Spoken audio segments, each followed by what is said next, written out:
Les amis, j'ai eu la chance de faire une super vidéo et d'interviewer Hassan, le pro de l'immobilier. On a fait ça dans un café parisien. J'ai réussi à l'attraper, on va dire, juste avant qu'il arrive sur Paris. Donc c'est déjà super sympa de sa part. Il y a un petit peu de bruit, forcément, on est sur Paris, désolé. Mais je vais vraiment regarder les vidéos parce qu'elle est vraiment intéressante. On a parlé de son expérience dans l'immobilier et surtout le fait que vous devez rattacher vos valeurs lorsque vous investissez dans l'immobilier. Ne manquez pas ça, ça arrive juste derrière. À tout de suite, salut.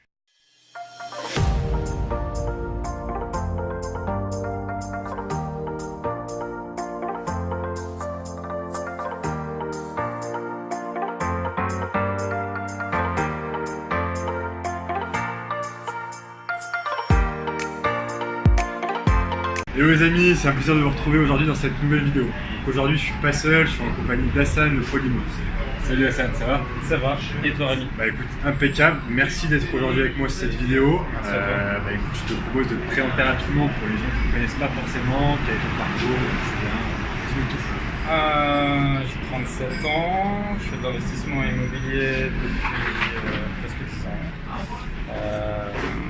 En dehors de ça, j'ai une société de bâtiment, j'ai une société de gestion immobilier qui s'appelle justement Le Pro de l'Immo. Je suis sur YouTube, chaîne YouTube qui parle immobilier, business, argent, entrepreneuriat. Et t'es sur quel type toi d'investissement t'es passé partout, J'ai touché à tout dans l'investissement immobilier, c'est vraiment à tout. Aujourd'hui, même là dernièrement, on est en train de faire de la construction. Petit Chablis, Sancerre, Châtelet. D'accord. Donc que ce soit immeuble de rapport, que ce soit maison de ville, j'ai touché à tout dans l'investissement immobilier. Achat-revente, investissement locatif. Je me suis même essayé à un moment donné de ma vie, il y a quelques mois, à la location saisonnière, enfin plus précisément. D'accord. Et qu'est-ce qui a fait que tu n'as pas continué cette temps? Je déteste ça. Ouais. Et ma femme n'a pas apprécié ça. Et je pense que si tu as réussi à vraiment automatiser à 200% ce business et que tu es fait pour ça également, ça peut matcher. Si tu as déjà plusieurs entreprises comme moi, que tu fais déjà beaucoup de choses et que tu n'as pas le système ou le marché, parce qu'il faut aussi prendre en compte le marché, qui te permet d'automatiser à 200% le système, mieux t'en délaisser et faire autre chose. Et puis moi j'étais également sur un marché où j'avais pas besoin de faire de la location saisonnière pour créer un différentiel positif. D'accord. C'est assez intéressant ce que tu dis parce qu'il y a beaucoup de gens maintenant qui voient la rentabilité, le cash flow et on parle naturellement de location courte durée. Parce que c'est un peu l'image qu'on te montre en disant tu vas faire la location courte durée, tu vas gagner 2 000 € par mois. Ouais. Toi, tu as décidé en fait de ne pas prendre ce parti-là parce qu'on s'est rendu compte finalement en termes de gestion derrière, les 2 000 € ils sont peut-être vrais sur le papier, mais tu as une gestion qui est incroyable. Moi, dis-toi que j'ai investi depuis longtemps, avant même que la location saisonnière soit démocratique. Airbnb, Booking et autres plateformes de ce style n'existaient déjà pas. Donc déjà, c'était pas une mécanique qui m'était propre, et puis j'ai réussi à faire de l'argent différemment via l'investissement immobilier. Donc je vais essayer, c'est ma femme qui m'a demandé d'utiliser des appartements dans nos immeubles pour l'exploiter, elle s'y est essayée. Bon, ça n'a pas collé. Après, je te dis pas que c'est pas bien, que c'est bien, etc. Je te dis juste qu'il faut que ce soit aussi en phase avec toi. Mais en même temps donné, j'ai envie de te dire, comme l'immobilier, c'est bête et méchant à dire, mais si tu n'aimes pas un petit peu ou tu n'as pas un petit peu la fibre immobilière, c'est pas la peine d'en faire. Si tu fais de l'immobilier pour les mauvaises raisons, c'est-à-dire de te dire je vais faire de l'immobilier et dans 10 jours je serai millionnaire, là tu fais de l'immobilier pour les mauvaises raisons.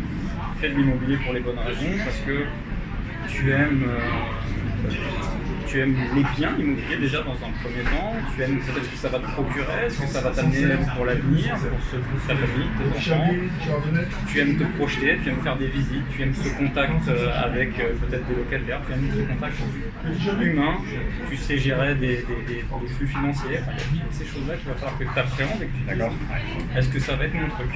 Et il y a aussi les galères finalement. Parce que toi, ce que j'aime bien, c'est que pour les gens qui te connaissent, c'est que tu es très terre à terre. C'est ça qui est intéressant chez toi. Et j'imagine que tu as connu quand même des galères, c'est important de parler. Est-ce qu'il y a genre une grosse galère sur laquelle tu veux revenir, une galère qui est propre à l'immobilier où tu sais quoi qu'il arrive dans l'immobilier, tu vas rencontrer? Dans l'immobilier, j'ai connu que des galères. Dans l'entrepreneuriat, j'ai connu que des galères. À partir du moment où tu fais des actions, forcément, ces actions vont toujours en découler du positif et du négatif. Également, plus tu vas faire une prise de risque, plus tu vas avoir justement les côtés négatifs du risque qui vont t'amener à avoir des problématiques quelconques qui vont tomber dessus.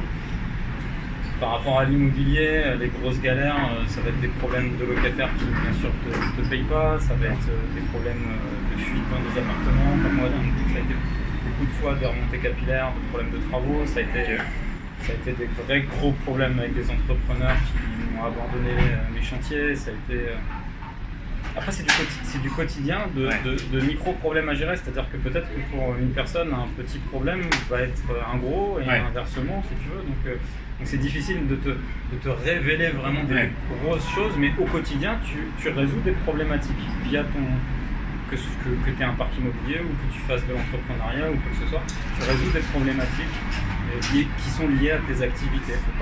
Faut pas s'imaginer que c'est tout est beau, tout est rose, que tu vas être millionnaire en 10 jours, comme tu dis. Et puis que ce sera même un truc que tu peux te délaisser. Parce que à partir du moment où tu vas devenir un investisseur immobilier, tu vas devenir un entrepreneur. De facto, tu es un entrepreneur. Tu gères de l'humain, tu gères des flux financiers. Tu deviens un entrepreneur. Il ne faut pas se dire j'ai fait un investissement immobilier, c'est bon, je le délaisse, et puis c'est en gestion d'agence, etc., etc. Non, il va falloir quelque part que tu t'en occupes. Et à partir du moment où tu t'en occupes, eh bien, c'est toi qui gères ce business. C'est une création de business, un investissement immobilier quelque part. Donc il faut y avoir l'œil quand même un minimum. Ouais, c'est un vrai business. Il y a beaucoup de gens malheureusement maintenant qui pensent que l'investissement immobilier, avec tout ce qu'on voit sur le net, sur YouTube, sur internet et autres, qui pensent que l'investissement immobilier c'est super simple, tu claques des doigts, tu trouves un investissement à 20% de renta qui te demande pas de temps. Dans l'absolu, Rémi, si je peux me permettre, le concept est séduisant. Le concept est séduisant parce que si on prend un petit peu la théorie d'un Kiyosaki, c'est l'argent des autres. Et bien évidemment, rien de compliqué, tu as un salaire, tu trouves un bien immobilier parce que tu as fait 3 visites en agence, tu passes ton offre, l'offre est passée, tu achètes le bien, tu n'as pas d'encours à la banque, tu vas signer ton prêt immobilier, tu vas mettre un locataire à l'intérieur, etc., etc. Et le locataire va payer le loyer et le loyer va rembourser ton prêt. Dans l'idée, ça se passe comme ça. Schématiquement, ça peut être séduisant. La finalité, tu te dis, tiens, c'est intéressant. Néanmoins, c'est pas si simple.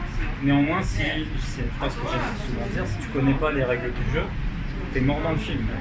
Parce qu'il faut comprendre une chose, c'est que ce soit l'entrepreneuriat, le business, l'immobilier, toutes ces choses qui gravitent un système mercantile, tu es face à des gens qui, eux, connaissent les règles du jeu, et tu es face à des gens qui ne sont pas, pour la plupart, détendants. Donc c'est comme si tu t'asseyais finalement à une table de poker en ne connaissant que dalle à ce jeu, en se disant tiens le brelan, la quinte, etc. Je sais pas ce que c'est, et face à moi j'ai que des pros. Déjà ils t'ont ciblé, ils t'ont remarqué, 3 mois t'es le premier mec qu'on va pigeonner, et derrière tu ressors à poil. Donc c'est toujours le même principe, il faut en savoir toujours un petit peu plus avant d'avancer. Quand tu commences à maîtriser certaines choses, voilà, puis il faut après te lancer dans le physique, dans le dur, dans le réel, en faisant des visites, en passant par des partenaires qui vont t'aider dans l'investissement. Puis voir surtout si t'aimes ça, si t'aimes pas ça, le fais pas pour les mauvaises raisons, surtout le fais pas pour les mauvaises raisons. Donc écoute, merci beaucoup pour cette interview. Est-ce que tu aurais un dernier petit conseil pour des gens qui voudraient se lancer dans l'immobilier, par quoi commencer, vraiment s'il y a une petite clé, on va dire comme je te dis, c'est déjà un maximum se renseigner, ça c'est déjà une chose importante. Se dire également que ce ne sera pas une sinécure, se dire également que ce sera peut-être chronophage et assez long d'atteindre peut-être des résultats que les gens veulent atteindre, une liberté, une indépendance financière. Le fait comme toi à un moment donné de vouloir quitter son travail, ça ne se fera pas du jour au lendemain, comme tu le dis, ça ne se fait pas du jour au lendemain. Donc bien évidemment, il faut avoir déjà tout ça en tête, être entre les deux, c'est-à-dire que ne t'imagine pas que c'est impossible de trouver des biens qui soient rentables et que tu gagnes de l'argent avec. Parce qu'il y a des gens qui pensent que c'est impossible de faire de l'immobilier et de ne pas gagner de l'argent avec. A contrario, n'imagine pas non plus qu'avec un bien divisé en 4, en sous-location et je l'exploite depuis 3 jours, je suis millionnaire. Il y a un juste milieu à avoir Et après, te dire que c'est une belle aventure, puis après sonder ta sensibilité, j'ai envie de te dire. Ta sensibilité lorsque tu vas aller faire des visites. Si tu vois que c'est un match, fonce. Si tu vois que c'est pas ton truc, fais autre chose. Il y a d'autres leviers, que ce soit la création de business, que ce soit par le biais des nouvelles technologies, que ce soit... Vraiment faire de l'IMO pour attacher tes valeurs. Il ne faut pas faire de l'IMO parce que c'est en vogue et tout le monde dit c'est trop bien l'IMO. C'est ça. Ce que tu dis. Ouais, je pense que c'est ça. Ok.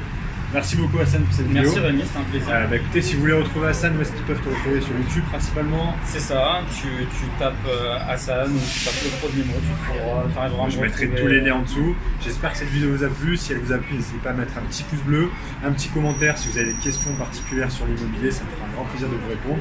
En tout cas, je vous dis à bientôt sur une nouvelle vidéo. Allez, salut, bye. Ciao.